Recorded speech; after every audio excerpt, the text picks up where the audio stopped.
is constantly in stress. And because of that constant stress, there are a number of things that are happening in your body. So first thing, let's look at your sleep. Are you going to be able to sleep if you know that the tiger is going to jump on you? Are you going to say, "Acha, theek hai, it's okay, let me put my head down and sleep, tiger bhai, tu aaram kar"? That's not how it's going to happen. You're going to, if you know that the tiger is jumping on you or is going to jump on you in next 2 minutes and you may die, you're not going to sleep. You're going to be, you will want to escape it.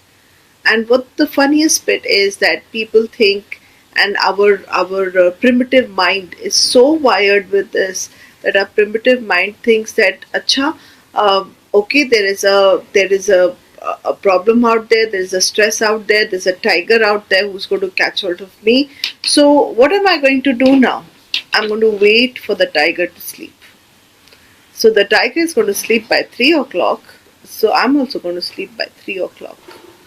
And then I'm going to get up in the morning. Maybe I'll never reach, in sleep, there are patterns, and we need to reach to the fourth stage of sleep, and that's the deep sleep.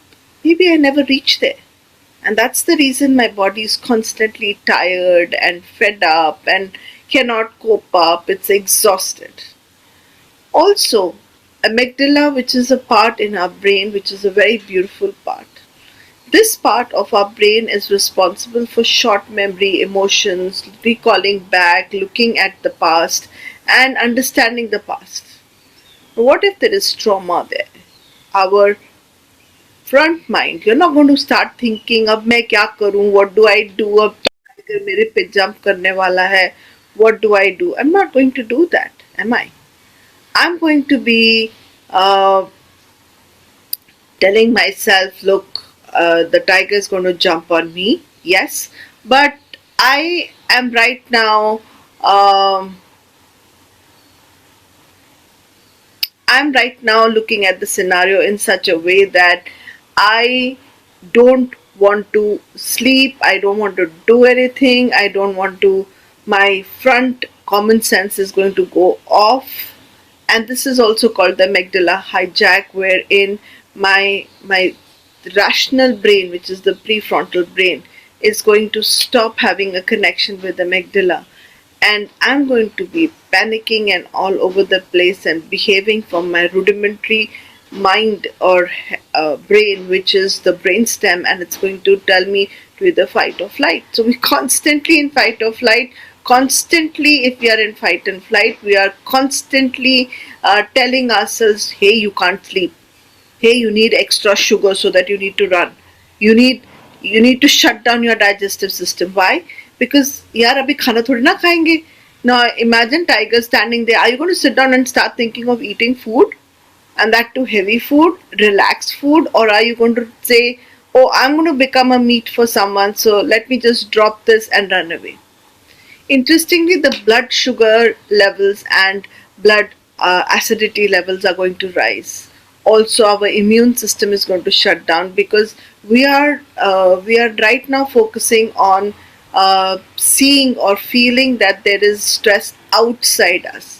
So we need to fight outside us rather than fighting the inside of us, and because of which I'm going to be sitting down saying, oh my god, I don't want to do this anymore. I don't want to be looking at what's going on inside me. So rather than looking and fighting at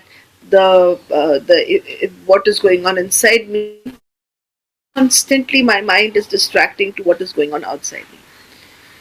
Along with this, we are going to have our thyroid gland, which is going to first get into a hyper stage. Now, why is it going to go into hyper stage? It wants us to, the adrenals are already hyper stage and they are kicking in cortisol, and so it's like the kickstart. It's like we are giving it an accelerator to our body, and the body is, and along with that, our thyroid is secreting so that it can cope up with all the things that we want to do. So what are all the things that we want to do? We may want to attend a party, attend a child's program, attend a workshop, sit down till 2 o'clock at night and maybe attend an international meeting, sleep feels like a waste of time, and it feels more like ho jayega. Who's going to give us and say you're successful just because you can sleep properly, right?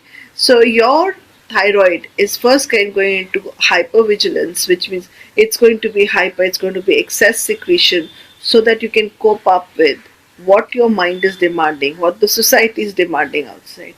And then it will slow down, and in between these two stages you will also find weight gain, weight loss, kind of a scenario. So all this is happening because we don't want to get out of stress. All this is happening because we are saying, what is important for us is to how do we look, how do we create an image of ourselves which people can accept and say, oh wow, this guy is really nice. Now, just want to also bring about a point here. If my acidity of the in the blood is rising up, now all these acids which are the blood acidity is rising up, what's going to happen to my bones? Because I'm not going to be able to eat, so I'm not going to be able to nourish my body. So how am I going to nourish my body now? I'm going to nourish my body by corroding my bones, and my bones are going to give, the calcium, the magnesium, all that is stored in the bones is going to start moving towards enriching my body. And so we're going to come down with what is called osteoporosis, which is the massive stress is going to create our body to break down faster. So if you've understood the impact of even high cortisol is going to create further jump in the weight gain, and is going to continuously keep propelling the increase in the sugar levels, because our mind is saying the situation that's running outside is not done with. It's not like now it was happening and it's done with. It's not like that.